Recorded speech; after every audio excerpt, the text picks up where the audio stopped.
लेकिन ऐसी पावर्स जो कि हाथ लगाते ही सबको फ्रीज कर दे और गुस्सा आने पे हर जगह विंटर ही विंटर रहे। क्या वो प्रिंसेस खुद की पावर्स को कंट्रोल कर पाएगी? तो चलिए फिर बिना प्रतीक्षा कराए मैं आप सभी लोगों को उसी प्रिंसेस से मिलवाती हूँ। मूवी की स्टार्टिंग में कुछ लोगों को दिखाया जाता है जो कि बर्फ को तोड़ के उसे बेचने के लिए अपने साथ लेके जा रहे थे। वहाँ हमें एक छोटा बच्चा क्रिस और उसके साथ रहने वाला उसका पेट रेनडियर दिखाया जाता है। दूसरी तरफ एरेंडल के अंदर हमें दो छोटी छोटी प्रिंसेस दिखाई जाती है, जिसमें बड़ी बहन का नाम एल्सा था और छोटी बहन का नाम एना था। ये दोनों एक दूसरे से बहुत प्यार करती थी और साथ साथ बहुत खेला करती थी। एल्सा मैजिकल पावर्स के साथ में पैदा हुई थी। वो जिस भी चीज को टच करती वो फ्रीज हो जाती, हर जगह वो बर्फ बना सकती थी, ऐसा विंटर्स जो कि कभी खत्म ना हो सके। एना को इसी बर्फ में खेलना बहुत पसंद था। एक दिन ऐसे ही ये दोनों बहनें एल्सा और एना खेल रहे थे। एल्सा का पैर फिसलता है और उसके हाथ से निकला मैजिक सीधा जाके उसकी बहन एना पे लग जाता है, जो कि नीचे गिर के बेहोश हो जाती है। एल्सा अपने पेरेंट्स को बुलाती है। परेशान किंग और क्वीन अपनी बच्ची एना को लेके ट्रोल्स के पास जाते हैं। ये वो ट्रोल्स थे जो कि किसी भी बीमारी को दूर कर सकते थे। एना को देखते ही वो बता देते हैं कि मैजिक का असर सर पे हुआ है और वो इस चीज को ठीक कर सकते हैं, लेकिन अगर ये चीजें बाद में भी रही तो ये मैजिक लोगों को नुकसान पहुंचा सकता है। आज तो वो एना को ठीक करके दिमाग से सारी याददाश्त बाहर निकाल देंगे, लेकिन एल्सा को अपनी मैजिक पे कंट्रोल करना पड़ेगा। अगर ये पावर कभी दिल पे लग गई तो शायद एना मर भी सकती थी। एल्सा को अपनी पावर्स कंट्रोल करनी पड़ेगी क्योंकि आगे जाके उसे अपने डर का सामना करना पड़ेगा। एल्सा अगर हारती भी है तो सिर्फ और सिर्फ अपने डर से हारेगी। किंग यहाँ पे कहता है कि जैसे ही एल्सा बड़ी होगी तो वो अपनी पावर्स को जरूर कंट्रोल कर लेगी, लेकिन पूरी दुनिया से बचाने के लिए एल्सा को छुपा दिया गया। कैसल के सारे दरवाजे बंद कर दिए गए और एल्सा को अपनी ही बहन एना से भी दूर कर दिया गया। एल्सा ने अपनी पूरी लाइफ एक बंद कमरे के अंदर निकाली। एल्सा अपनी पावर्स को कंट्रोल नहीं कर पाई, बल्कि धीरे धीरे ये पावर्स और ज्यादा बढ़ती गई। एना हर समय अपनी बहन को देखना चाहती थी और उसके साथ खेलना चाहती थी, लेकिन उसकी बहन को बाहर आने की परमिशन नहीं थी। एक दिन किंग और क्वीन अपने किसी काम से बाहर गए, लेकिन ओशन में इतना बड़ा तूफान आया कि किंग और क्वीन कभी वापस ही नहीं आ पाए। अब सारी जिम्मेदारी एल्सा और एना पे थी। एना बाहर होने के बावजूद भी अपनी बहन को याद करती थी और पूछती थी कि अब आखिर वो अकेले रहकर क्या करेगी। काफी साल निकल गए। अब वो दिन आया था जब एल्सा को एरेंडेल की क्वीन बनाया जा रहा था। टाउन के सारे लोग बहुत खुश थे क्योंकि सालों बाद आज इस कैसल के दरवाजे खुलेंगे। एना सुबह उठती है और बड़ी खुशी खुशी तैयार होकर बाहर निकलती है क्योंकि आज काफी सालों बाद वो अपनी बहन से मिलेगी।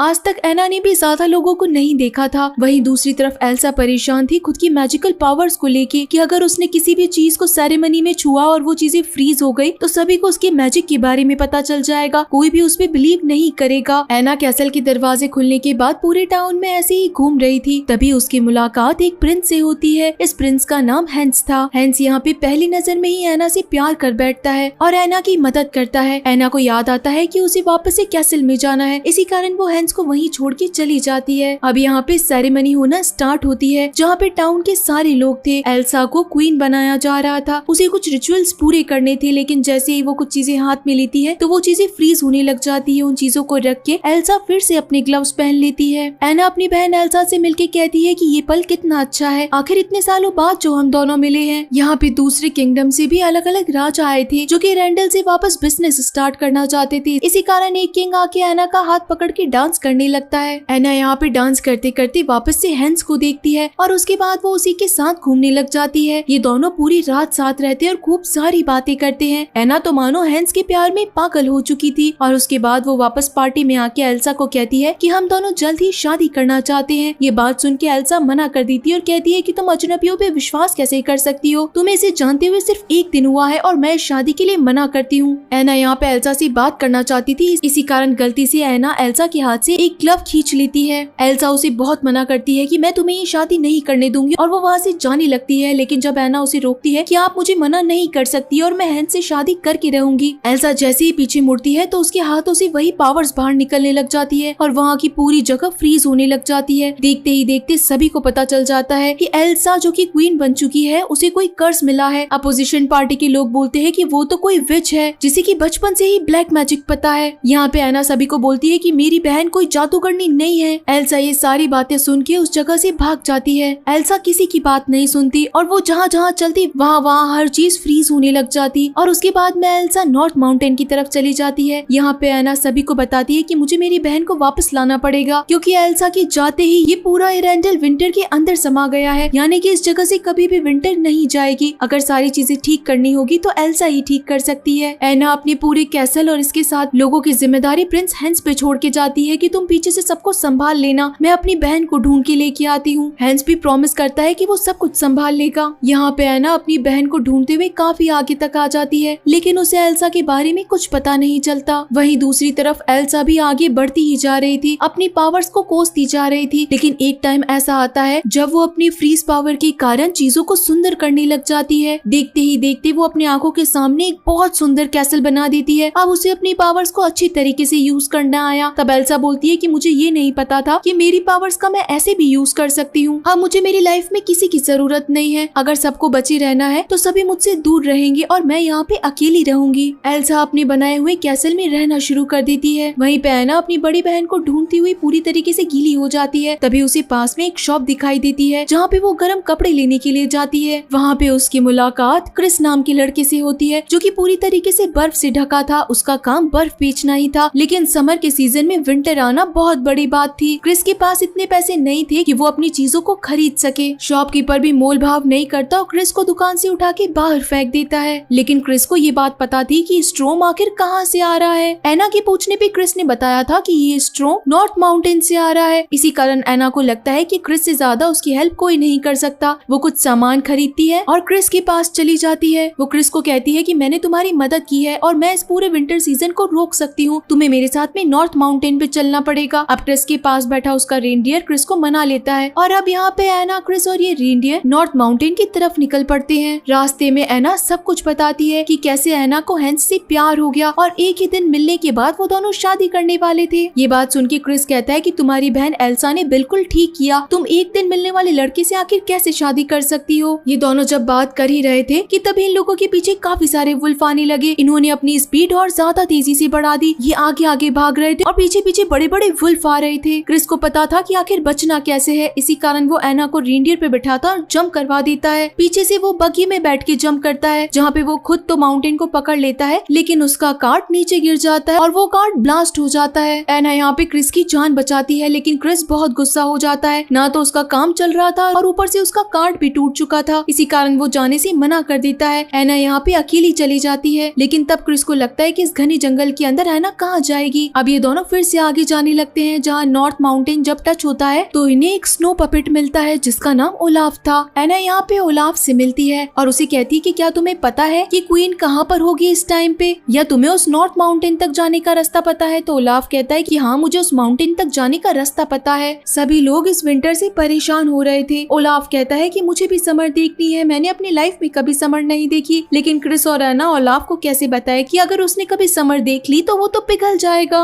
ओलाफ को तो हर समय यही सपने आते हैं कि वो कभी समर में घूम रहा होगा। रेंडल के अंदर हैंस यहाँ पे सभी लोगों की मदद कर रहा था। तभी वहाँ पे एना का हॉर्स भागता हुआ आता है। अकेले हॉर्स को देख के हैंस समझ जाता है कि एना किसी मुसीबत के अंदर है। इसी कारण वो बाकी लोगों को बोलता है कि मुझे एना को ढूंढने के लिए जाना पड़ेगा, कुछ लोग मेरे साथ चलिए। एना यहाँ पे अकेली ही माउंटेन पे चढ़ने लगती है, जबकि उसे पता था कि ये माउंटेन बहुत ऊंचा है। क्रिस कहता है कि हमें दूसरा रास्ता पता करना चाहिए। ओलाफ तभी वहाँ पे सीढ़ियों का रास्ता बताता है। क्रिस, ओलाफ और एना ऊपर की तरफ चढ़ते हैं, लेकिन एना क्रिस को बाहर ही रोक देती है और कहती है कि तुम बाहर रुको, मैं अपनी बहन से जल्द ही बात करके आ जाऊंगी। एना जब इस कैसल में आती है तो एल्सा को बुलाने लगती है और एल्सा को देखने की बात बताती है कि तुम्हें हमारे साथ चलना चाहिए। एरेंडल बहुत ज्यादा खतरे में है, हर जगह विंटर आ रखी है और ये विंटर सिर्फ और सिर्फ तुम ही खत्म कर सकती हो। सभी लोग तुम्हें विच समझ रहे हैं। एल्सा कहती है कि ऐसा कुछ भी नहीं है, मैं विंटर को कंट्रोल नहीं कर सकती हूँ। एना एल्सा को बहुत समझाती है, लेकिन एल्सा कोई बात नहीं समझती। इसी टाइम पे यहाँ ओलाफ और क्रिस भी अंदर पहुँच जाते हैं। एल्सा को लगता है कि वो खुद खतरे में है। एल्सा यहाँ खुद को बचाने के लिए एना को दूर करती है। वो अपनी बहन के ऊपर कोई मैजिक नहीं करना चाहती थी, लेकिन इसी चक्कर के अंदर एना इंजर्ड हो जाती है। क्रिस यहाँ पे एना को संभालता है और वहाँ से बाहर ले आता है। इतनी देर के अंदर एल्सा ने एक बड़ा सा मॉन्स्टर भी बना दिया था। ये एक मार्शमैलो मॉन्स्टर था, जो कि एना, क्रिस और ओलाफ को मारने के लिए भाग रहा था। इन लोगों ने कैसे तैसे अपनी जान बचाई और वहाँ से बाहर निकल आए, लेकिन ये मॉन्स्टर फिर भी इनके पीछे पीछे ही था। एना और क्रिस एक बड़े से माउंटेन से लटक जाते हैं। हैं। मार्शमेलो मॉन्स्टर इन्हें ऊपर की तरफ पकड़ लेता है। एना उस पूरी रस्सी को काट देती है और उसके बाद ये दोनों नीचे गिर जाते हैं। क्रिस एना से पूछता है कि क्या एल्सा वापस चलने के लिए तैयार हुई क्या, तो एना मना कर देती है कि नहीं, मेरी बहन नहीं आ रही है। तभी यहाँ क्रिस को एना के सफेद हुए बाल दिखाई देते हैं और एना की तबीयत भी ठीक नहीं थी। तो क्रिस बोलता है कि तुम पे जरूर अपनी बहन का कर्ज लगा है और ये कर्ज मुझे पता है कि कैसे टूटा जा सकता है, मैं तुम्हें ठीक कर सकता हूँ। वहाँ पे दूसरी तरफ एल्सा बहुत परेशान हो रही थी खुद ही की मैजिकल पावर्स के कारण। क्रिस एना को अपने साथ अपने घर ले आता है जहाँ पे वो बहुत सारे ट्रोल्स देखते हैं। ये फैमिली एक ट्रोल्स की फैमिली थी।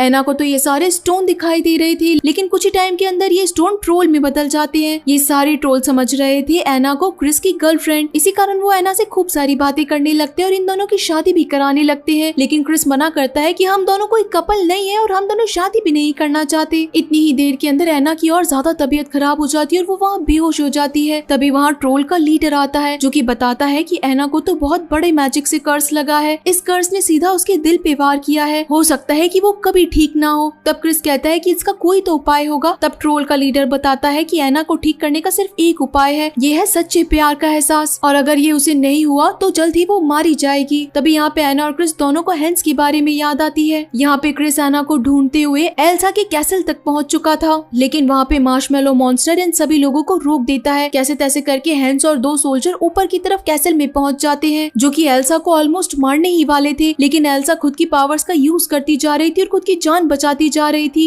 आखिर में हैंस आके एल्सा को बोलता है कि अगर तुम ऐसी ही चीजें करती रहोगी तो सभी तुम्हें विच मानने लगेंगे, यानी कि तुम एक अच्छी क्वीन हो ही नहीं, बल्कि ये सब कुछ तुमने जानबूझ के किया है। तुम हमारी बात मानो, हमारे साथ चलो और चीजों को ठीक करो। एल्सा इन बातों को मानने भी वाली थी, लेकिन तभी ये पूरी जगह डिस्ट्रॉय होने लगती है और ऊपर से आने वाला झूमर नीचे गिरता है। इसी कारण एल्सा इंजर्ड हो जाती है और अब जब एल्सा की आंखें खुलती है तो वो एरेंडल की एक जेल के अंदर थी जहाँ क्रिस उससे मिलने के लिए आता है और कहता है कि तुम जल्द ही ठीक हो जाओगी और यहाँ से बाहर भी निकल जाओगी। एल्सा अपनी बहन एना के बारे में पूछती है तो हैंस बताता है कि यहाँ पे एना नहीं है, हम लोगों ने एना को ढूंढा भी था लेकिन कोई भी उसे नहीं ढूंढ पाया। यहाँ पे दूसरी तरफ क्रिस एना को लेके कैसल तक पहुँच चुका था। क्रिस एना को बहुत पसंद करने लग गया था, लेकिन क्रिस के लिए एना की जान बचाना ज्यादा जरूरी था। क्रिस यहाँ पे एना को वही कैसल के लोगों को दे देता है और बोलता है कि इसे जल्दी से हैंस के पास ले जाओ। वहाँ से क्रिस अकेला ही चला जाता है। सारे लोग मिलके एना को फटाफट से गर्म कपड़े देते हैं और उसे आग के पास बैठा देते हैं। एना यहाँ पे सब कुछ हैंस को बताती है कि कैसे एल्सा ने उसके ऊपर अटैक किया और उस अटैक के बाद में उसके दिल पे चोट लगी और ये कर्ज सिर्फ और सिर्फ एक ट्रू लव किस से ही खत्म होगा। पहले तो हैंस आगे बढ़ता है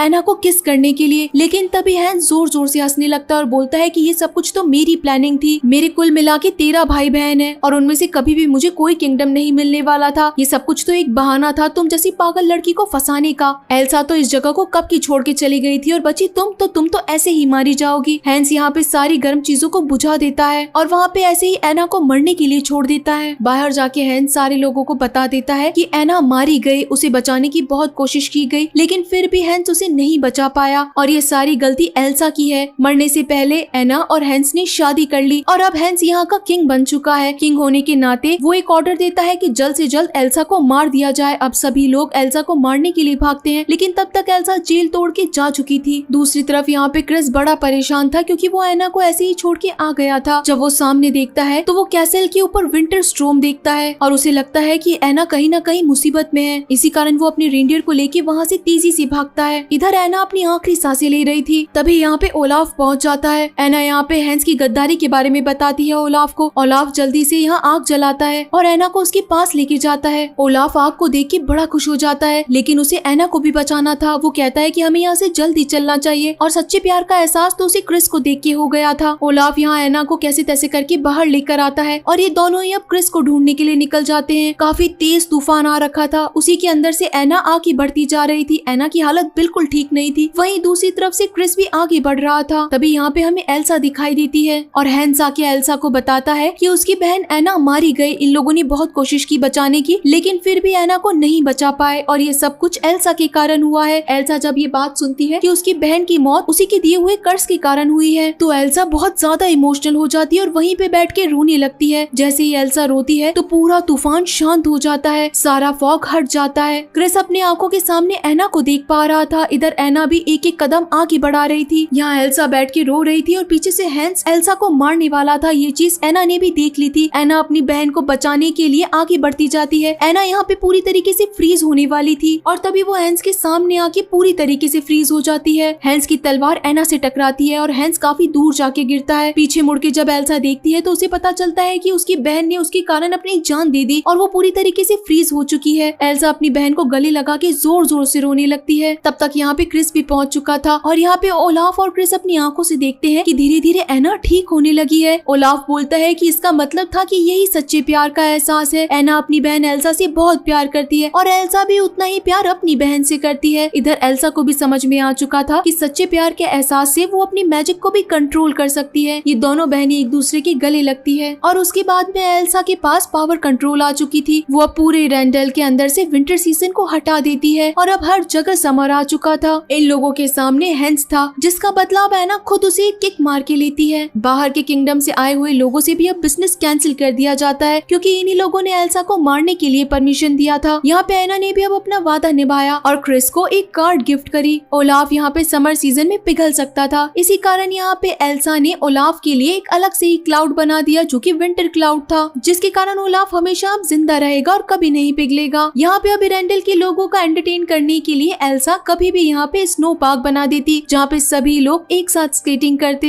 एल्सा और एना एक साथ रह के बहुत खुश थे और इसी के साथ ये शानदार मूवी यहीं पे खत्म होती है। गाइस, आप सभी लोगों को फ्रोजन का फर्स्ट पार्ट कैसा लगा मुझे जरूर बताइएगा। तो चलिए फिर मिलते हैं आप सभी लोगों से इसके अगले पार्ट में। तब तक के लिए टाटा।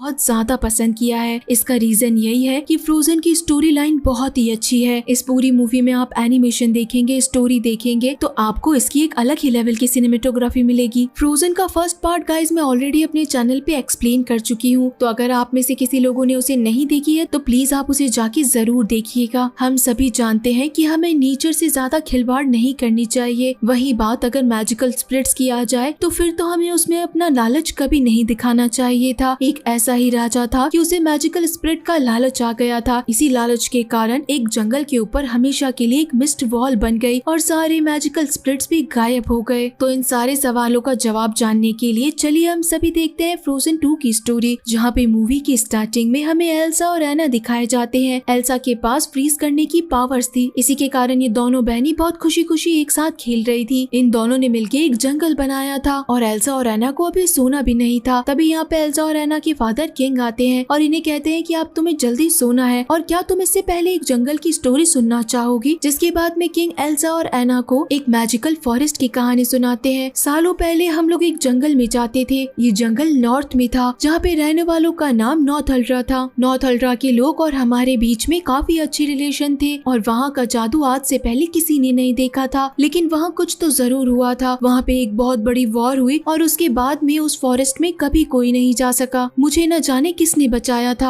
अब एल्सा और एना के पास में बहुत सारे क्वेश्चंस आ गए थे कि आखिर वो मैजिकल स्पिरिट्स कहाँ गई और अगर कहीं चली गई है तो क्या वो मैजिकल स्पिरिट्स गुस्सा हो गई है और आखिर किंग को किसने बचाया। तो यहाँ पे क्वीन कहती है कि सारी चीजों के जवाब एटा हॉलन के रिवर में मिलेंगे। वो एक ऐसा पानी है जो कि सबको सबकी सच्चाई बता देता है। बच्चों को लगता था कि उनकी मॉम उन्हें ऐसे ही कह रही है कि रिवर भी क्या कभी किसी को जवाब दे सकती है। और उसके बाद कहानी प्रेजेंट टाइम में पहुँच जाती है जहाँ पे एल्सा क्वीन बन चुकी थी और अब तो एल्सा भी अपनी पावर्स पे कंट्रोल करने लग गई थी। वहीं पे एना भी अपनी लाइफ में बहुत खुश थी। वो ओलाफ के साथ घूमा करती थी और क्रिस के साथ बहुत सारा टाइम स्पेंड किया करती थी। क्रिस एना को जल्द ही प्रपोज करने वाला था, लेकिन क्रिस एना को ये बात बोलने से डरा करता था। कुछ टाइम के अंदर एल्सा को कुछ आवाज सुनाई देने लगी, मानो कि एल्सा को कोई पुकार रहा हो। एरेंडल का माहौल बहुत अच्छा था। सभी लोग एक साथ रहा करते थे और हर सेलिब्रेशन को एक साथ मनाया करते थे। एना, एल्सा, क्रिस, ओलाफ और एंड ये सभी मिलके एक रात गेम खेल रहे थे, लेकिन उस टाइम पे भी एल्सा को वही आवाजें आने लगती है और वो एना को भी कहती है कि क्या तुम्हें ये आवाजें नहीं आ रही। लेकिन किसी को भी आवाज नहीं आने पे एल्सा खुद अपने कमरे में चली जाती है। तब वहाँ पे एना आती है और पूछती है कि आखिर तुमने आज मॉम की शॉल क्यों ओढ़ी है। जब भी तुम इस शॉल को ओढ़ती हो इसका मतलब है कि तुम परेशान हो और चीजों के बारे में सोच रही हो। जो भी हुआ होगा सब कुछ ठीक हो जाएगा। एल्सा ऐसी आवाज के बारे में बताती है, लेकिन एना को कोई आवाज नहीं आती। इसी कारण एल्सा एना को इसी आवाज के बारे में बताती है कि मुझे कोई आवाज पुकार रही है। एना उस रात तो एल्सा को शांत कराती है और उसे सपोर्ट देके अपने पास से सुला लेती है। रात होने पे एल्सा को फिर से वही आवाजें आने लगती है और इस बार एल्सा उसी आवाज के पीछे पीछे जाने लगती है। लेकिन एल्सा को पता था कि ये आवाज जरूर उसे जंगल में ले जाएगी और शायद उसके साथ कुछ बुरा भी हो सकता है। वो एरेंडल के अंदर बहुत खुश है अपनी बहन के साथ में, सारी चीजें बिल्कुल ठीक है, तो फिर आखिर वो इस आवाज के पीछे क्यों जाएगी। लेकिन एल्सा जैसे जैसे आगे जाती जा रही थी तो उसे अलग अलग तरीके की स्पिरिट दिखाई देती जा रही थी। उन स्पिरिट के अंदर अपना खुद का मैजिक मिला के वहाँ पे एयर, फायर, वाटर और अर्थ की अलग अलग पार्टिकल्स बन चुके थे जो कि एक साथ एरेंडल पे आके गिरते हैं। मानो कि इन सारे स्पिरिट को एल्सा ने अपने पास ही बुला लिया हो। एरेंडल के अंदर हर जगह अलग अलग तरीके की हलचल होने लग रही थी। एरेंडल के अंदर से पानी कम हो जाता है, सारी लाइट्स चली जाती है और तेजी से हवाएं चलने लगती है। इसी के साथ में एरेंडल की जमीन भी सभी को यहाँ से बाहर निकालने लगती है। सारे लोग भाग के बाहर के माउंटेन पे आ जाते हैं। एल्सा एना को बताती है कि मुझसे एक बहुत बड़ी गलती हो गई है, मुझे लगता है कि मैंने स्पिरिट्स को वापस से जगा दिया है। एना को बिलीव ही नहीं होता कि आखिर ये सारे स्पिरिट्स वापस कैसे आ सकती है। एल्सा कहती है कि मैं उस आवाज की तरफ खींची चली गई और उसके बाद अर्थ स्पिरिट ने हम लोगों को बाहर निकाल दिया। तभी यहाँ पे ट्रोल्स आते हैं जहाँ पे पीपी बताते हैं कि पास्ट में कुछ ऐसा हुआ है जिसे कि स्पिरिट्स ने अभी तक माफी नहीं दी है। यहाँ पे एल्सा और एना पास्ट के कुछ सीन देखते हैं जहाँ पे नॉर्थ हल्ड्रा के लीडर और इसी के साथ में इनके ग्रैंडफादर भी साथ खड़े थे, लेकिन उसके बाद एक वॉर भी चालू हो गई। तो आखिर पास्ट में ऐसा क्या हुआ होगा, इन सारी चीजों को जानने के लिए एल्सा कहती है कि मुझे नॉर्थ हल्ड्रा जाना पड़ेगा। लेकिन एना अपनी बहन को अकेला नहीं छोड़ सकती थी, इसी कारण वो ट्रोल को कहती है कि मैं भी एल्सा के साथ जाऊंगी, अब आपको एरेंडल का पीछे से ध्यान रखना है। बीबी ने जाने से पहले एना को कहा कि पहले हम सभी को लगता था कि एल्सा के पास हद से ज्यादा पावर्स है, लेकिन अब इन मैजिकल स्पिरिट्स को संभालने के लिए मुझे ऐसा लग रहा है कि एल्सा की पावर्स कहीं कम न पड़ जाएं। एना कहती है कि एल्सा सब कुछ संभाल लेगी। अब यहाँ पे क्रिस, एना, एल्सा, ओलाफ और स्वेन के साथ ये लोग निकल पड़ते हैं नॉर्थ हल्ड्रा की तरफ, जहाँ पे माउंटेन्स पे जाने के साथ ही एल्सा को वही आवाज सुनाई देने लगती है और आखिरकार ये लोग फॉरेस्ट के सामने खड़े होते हैं। लेकिन वहाँ पे मिस्ट की एक वॉल थी। क्रिस उसके अंदर जाने की कोशिश करता है, लेकिन ये मिस्ट उसे बाहर की तरफ फेंक देती है। लेकिन जब एल्सा उस मिस्ट पे हाथ लगाती है तो दरवाजे की तरह वो मिस्ट अपने आप खुल जाता है और सभी के अंदर जाने पे ये फॉरेस्ट फिर से बंद हो जाता है। अंदर जाने के बाद इन्हें पता चलता है कि नॉर्थ हल्ड्रा हद से ज्यादा खूबसूरत है और तभी इन्हें अपनी आंखों के सामने वही डैम भी दिखाई देता है जो कि नॉर्थ हल्ड्रा और एल्सा और एना के ग्रैंडफादर ने मिलकर बनाया था। ये वही डैम था जिसके कारण सभी लोग एक साथ हुए थे और अच्छी बात ये है कि ये डैम अभी तक भी वैसा का वैसा ही है। ओलाफ यहाँ से सभी से अलग हो जाता है और वो वहाँ कहीं भटक जाता है। असल के अंदर ओलाफ पे एयर स्पिरिट्स ने अटैक किया था और वहाँ पे एक बहुत बड़ा स्टॉर्म आ गया था जिसके अंदर सभी खींचे चले गए। सभी अपनी जान बचाते हैं। इसी के साथ में एल्सा भी अपने पावर्स का यूज करती है और इस हवा को फ्रीज करने की कोशिश करती है, लेकिन जैसे ये लोग बाहर आते हैं तो उसमें अलग अलग चीजें फ्रीज होके बाहर निकलती है, मानो कि सालों पहले की कुछ ऐसी मेमोरीज जो कि बाहर आ चुकी है। इनमें से कुछ चीजें नॉर्थ हल्ड्रा की थी और इसी में से कुछ चीजें एरेंडल की भी थी। साथ ही साथ एल्सा और एना को अपने फादर भी दिखते हैं। बचपन के अंदर एल्सा और एना के फादर को किसी ने बचाया था, लेकिन आखिर ये कौन हो सकती है। झाड़ियों के पीछे से इन्हें कुछ आहट होने लगती है और ये और कोई नहीं बल्कि नॉर्थ हल्ड्रा के लोग थे। इसी के साथ में एरेंडल के भी लोग थे। ये सभी यहाँ देखते हैं कि एल्सा और एना एरेंडल के किंग की बेटियां हैं और ये सभी लोग उस वॉर के बाद में यहीं अटके हुए हैं। इस जंगल से कोई नहीं निकल पाया। लेकिन ये लोग जब एल्सा और एना के ऊपर अटैक करने वाले थे तभी एल्सा अपने पावर से इस फ्लोर को फ्रीज कर देती है। एना यहाँ पे पहचान जाती है कि ये तो हमारे ही सोल्जर हैं जो कि उनके फादर के साथ में रहा करते थे हमेशा। एल्सा और एना बताते हैं कि हम इस जंगल को छुड़वाने के लिए आए हैं, हम चाहते हैं कि ये स्पिरिट्स इस जंगल को छोड़ दे, तो आप हम लोगों पे बिलीव करिए। लेकिन नॉर्थ हल्ड्रा के लोग एल्सा और एना पे बिल्कुल बिलीव नहीं करते क्योंकि सालों पहले एरेंडल के लोगों ने इन पे अटैक किया था, जिसके बाद यहाँ पे हर जगह आग लगने लग जाती है। सभी अपनी जान बचा के यहाँ से भागने लगते हैं। एना एल्सा को बचाने के लिए आगे बढ़ती जा रही थी, लेकिन एना की वहाँ पे खुद ही हालत खराब होने लग जाती है। एल्सा हर चीज को फ्रीज करती जाती है। उसी आगे जाके क्रीचर दिखाई देता है जो कि पहले तो डर रहा था और काफी ज्यादा भी गुस्से में था, लेकिन एल्सा के आगे जाने के बाद ही क्रीचर एल्सा के हाथ पे बैठ जाता है और बिल्कुल शांत हो जाता है। यानी कि एल्सा के पास पहला फायर क्रीचर था जो कि अब गुस्से के अंदर नहीं था। तभी यहाँ पे नॉर्थ हल्ड्रा के लोग लोग एना के पास में वही शॉल देखते हैं और पूछते हैं कि ये शॉल तुम्हारे पास कहाँ से आई। एना बताती है कि ये शॉल तो हमारे मॉम की है, ये उन्होंने ही हमें दी थी। नॉर्थल्ड्रा के लोग बताते हैं कि ये शॉल हमारे कबीले की है, जो भी हमारे साथ रहता है ये सब उन्हीं के पास रहती है। अब ये सभी लोग समझ गए थे कि इनकी मॉम और कोई नहीं बल्कि नॉर्थल्ड्रा की थी और किंग को बचाने वाली भी इनकी मॉम ही थी, यानी कि एल्सा और एना भी हाफ नॉर्थल्ड्रियन थे। अब यहाँ पे नॉर्थल्ड्रा के लोग भी एल्सा और एना का वेलकम करते हैं और उनके ऊपर बिलीव भी करते हैं कि ये लोग मैजिकल मिस्ट वाली वॉल को हटा देंगे और इस फॉरेस्ट को हमेशा हमेशा के लिए आजाद कर देंगे। सोल्जर यहाँ पे एना से पूछता है कि क्या एरेंडल के अंदर अभी भी चीजें पहले के जैसे ही है, और इसी के साथ में एक लड़की आके एल्सा को बताती है कि अब तक 4 नहीं बल्कि 5 स्पिरिट्स है। 4 स्पिरिट्स के बारे में तो आपको भी पता होगा, ये air spirit, fire spirit, water spirit और अर्थ स्पिरिट है, लेकिन एक स्पिरिट जो बीच के अंदर है उसके बारे में किसी को नहीं पता है। एल्सा को अब इसी स्पिरिट के बारे में पता लगाना था। रात होने पे वही आवाज एल्सा को फिर से सुनाई देती है। यहाँ पे अगले दिन क्रिस बहुत कोशिश करता है कि वो कैसे भी करके एना को प्रपोज कर दे, लेकिन वो कुछ भी कर पाता लेकिन एना को प्रपोज नहीं कर पाता है। एना और एल्सा फायर स्पिरिट के क्रीचर के साथ में आगे बढ़ते जाते हैं, तभी इन्हें एयर स्पिरिट दिखाई देती है, यानी कि एक हवा का ऐसा झोंका था जो कि एल्सा और एना को अपने साथ ही लेके जा रहा था। इन्हें आगे जाने के बाद एक बहुत बड़ा शिप दिखाई देता है। ये शिप देखते ही एना और एल्सा पहचान जाते हैं कि ये तो एरेंडल का रॉयल शिप है जिसके अंदर इनके मम्मी और पापा गए थे, लेकिन ये शिप आखिर यहाँ पे कैसे अटक गया। इन्हें लगता है कि ये शिप जरूर डार्क सी में अटका होगा, लेकिन फिर भी डार्क सी का रास्ता ये तो बिल्कुल नहीं था। आखिर ये यहाँ पे कैसे पहुँचा होगा। एना बताती है कि इस शिप के अंदर जरूर एक बॉक्स होगा जो कि वाटर प्रूफ बॉक्स होगा, उसके अंदर रखी चीज पानी से नहीं भीगी होगी। एल्सा और एना को वही बॉक्स मिल जाता है जिसके ऊपर इनके आगे जाने का रास्ता बना हुआ था। इस मैप के अंदर एटाहोलन का रास्ता बना हुआ था, यानी कि किंग और क्वीन एटाहोलन रिवर की तरफ जा रहे थे।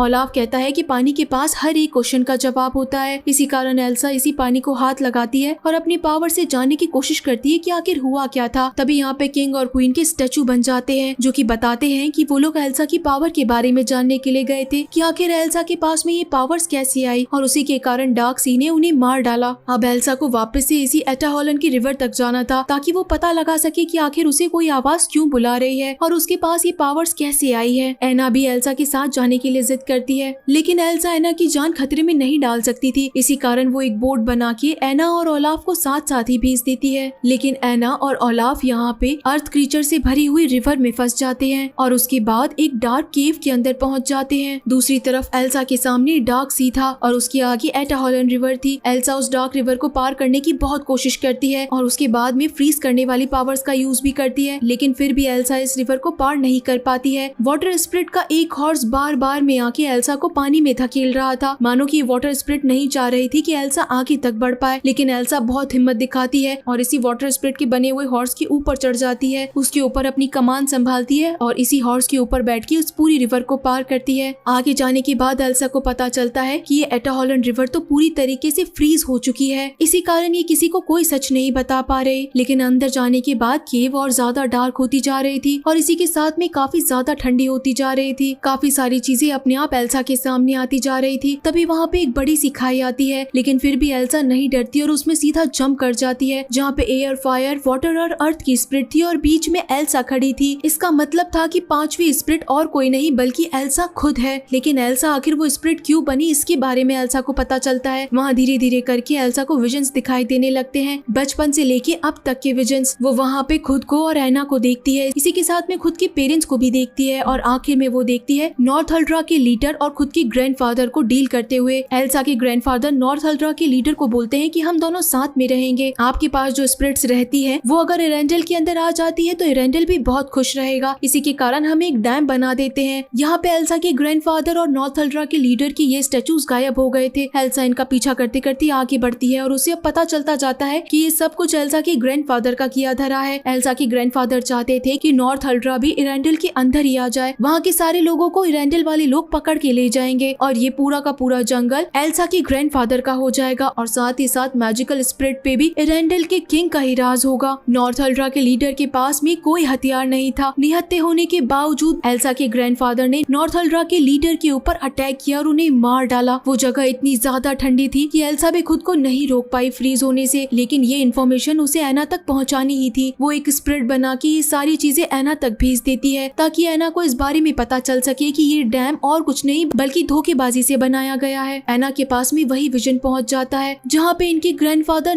नॉर्थ अल्ट्रा के लीडर को मार रहे थे। अब एना सब कुछ समझ गई थी कि ये स्प्लिट्स इसलिए गुस्सा है क्योंकि डैम बनाया गया था, वो भी इरेंडल के किंग ने खुद का फायदा देखते हुए बनाया, जहाँ पे नॉर्थ अल्ट्रा का पानी पूरी तरीके से रुक जाएगा और अगर ये डैम नहीं तोड़ा गया तो ये स्प्लिट इसी तरीके से गुस्सा होती रहेंगी। जल्द से जल्द जाके एना को अब ये डैम तोड़ना था। ओलाफ कहता है कि अगर वो डैम तोड़ दिया गया तो इरेंडल इसी रिवर के बीच में आता है, इरेंडल के लोग मारे जाएंगे। लेकिन तब एना कहती है कि अर्थ स्प्लिट्स ने उन्हें पहले ही वहाँ से बाहर निकाल दिया था, इसीलिए सभी लोग माउंटेन पे चले गए थे। ये स्प्लिट्स यही चाहती है कि डैम को वापस से तोड़ दिया जाए। अब जब एल्सा फ्रीज हो चुकी थी तो एल्सा की पावर्स भी धीरे धीरे कम होती जा रही थी। इसी के कारण ओलाफ भी अब जिंदा नहीं बच रहा था। ओलाफ के पार्टिकल्स अपने आप से अलग होते जा रहे थे। एना ओलाफ को गले से लगा लेती है और कहीं ना कहीं जाके ओलाफ के पार्टिकल्स एक जगह पे रुक जाते हैं। एना पूरी रात वहीं रोती है। अब एना अगली सुबह उठ के यही सोचती है कि उसे किसी भी सूरत के अंदर वो उस डैम को तोड़ना है। वो भागती हुई जाती है और उसे आइडिया आता है कि अर्थ मॉन्स्टर आके उसका पीछा करेंगे, बड़े बड़े पत्थर फेंकने के कारण वो डैम तोड़ देंगे। इसी कारण एना अर्थ मॉन्स्टर्स को अपने पीछे लगाती है। तभी वहाँ पे क्रिस आता है जो कि एना की मदद करता है और उसकी जान भी बचाता है। ये लोग डैम के पास तक पहुँच चुके थे, लेकिन तभी वहाँ पे एरेंडल के सोल्जर्स आके एना को मना करते हैं कि इस डैम को तोड़ा गया तो एरेंडल पूरी तरीके से बर्बाद हो जाएगा। एना कहती है कि इस फॉरेस्ट को बचाने का और मैजिकल स्पिरिट्स को शांत करने का यही एक तरीका है। इसके पीछे तो एल्सा ने अपनी जान तक दे दी। अब वो सोल्जर्स एना की बात मान जाते हैं। इधर अर्थ मॉन्स्टर बड़े बड़े पत्थर फेंक रहे थे, जिसके कारण वो पूरा डैम अपने आप ही डिस्ट्रॉय होने लग जाता है और वहाँ से निकला हुआ सारा पानी एरेंडल की तरफ आगे बढ़ता जा रहा था। अब आखिर इतना बड़ा डैम टूटेगा तो सामने वाली हर चीज को जरूर निकल जाएगा। लेकिन जैसे ही वो डैम टूटा तो एल्सा भी अनफ्रीज हो गई और उसके पास अपनी पावर्स आ गई।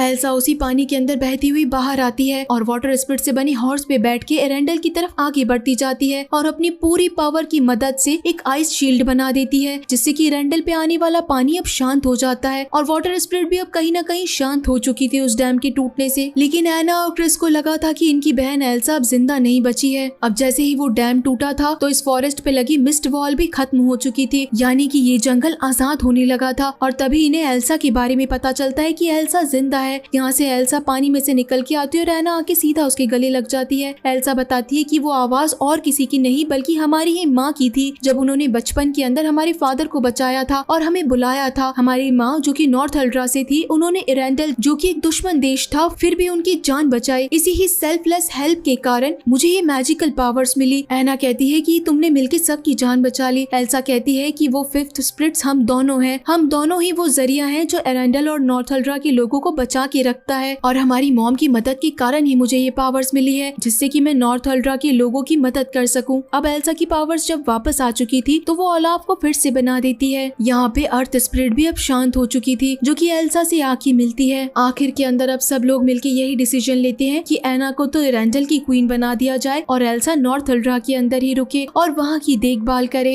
एना अब एरेंडल के अंदर रहती है और इसी के साथ एरेंडल के लोगों का ध्यान रखती है। क्रिस ने अब फाइनली एना को प्रपोज कर दिया था शादी के लिए और एना ने भी क्रिस को हाँ कर दिया था। यहाँ पे जब एना का बर्थडे था तो एयर स्पिरिट्स की मदद से एना ने एल्सा के लिए एक लेटर भेजा था। एल्सा यहाँ पे नॉर्थ अल्ट्रा में रहती है, जहाँ पे ये पूरा का पूरा फॉरेस्ट एक आइस फॉरेस्ट के जैसे बना हुआ था और एल्सा भी अपनी बहन एना से मिलने के लिए हर टाइम आया करती थी। इसी के साथ ये शानदार मूवी यहीं पे खत्म होती है। तो गाइज, आप सभी लोगों को ये मूवी कैसी लगी मुझे जरूर बताइएगा। तो चलिए फिर मिलते हैं आप सभी लोगों से अगली मूवी में। तब तक के लिए टाटा।